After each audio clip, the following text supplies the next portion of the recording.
New year అనగానే అందరూ fitness అనే ఉద్యమంని స్టార్ట్ చేస్తూ ఉంటారు. నేను కూడా అంతే. అందుకని 21 days of eating healthy challenge అయితే చేస్తున్నాను. ఇవాళ డే 1.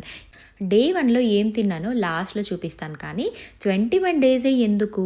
హెల్తీ ఈటింగ్ అని ఎందుకన్నాను, వెయిట్ లాస్ అని ఎందుకనలేదని చాలామంది అనుకోవచ్చు. ఏదైనా ఒక పనిని అది మన హ్యాబిట్‌లా మార్చుకోవాలి అంటే 21 డేస్ పడుతుందంట. అందుకని ఈ ఛాలెంజ్.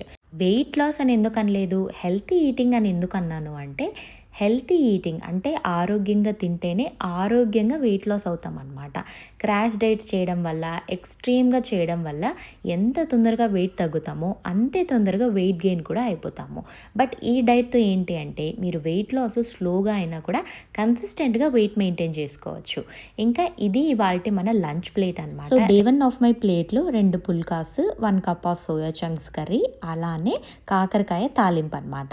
చూసారా, 2 పుల్కాసే ఉన్నా కూడా ఒక పెద్ద సైజు కప్ అంతా కర్రీ అండ్ తాలింపు అయితే తీసుకున్నాను అనమాట. సో మీలో కూడా ఎవరైనా హెల్తీగా తినాలి అని న్యూ ఇయర్ రెజల్యూషన్ తీసుకొని ఉంటే కనుక మన ఛానల్ని సబ్స్క్రైబ్ చేసుకోండి. కలిసి 21 డేస్ ఛాలెంజ్ చేద్దాం.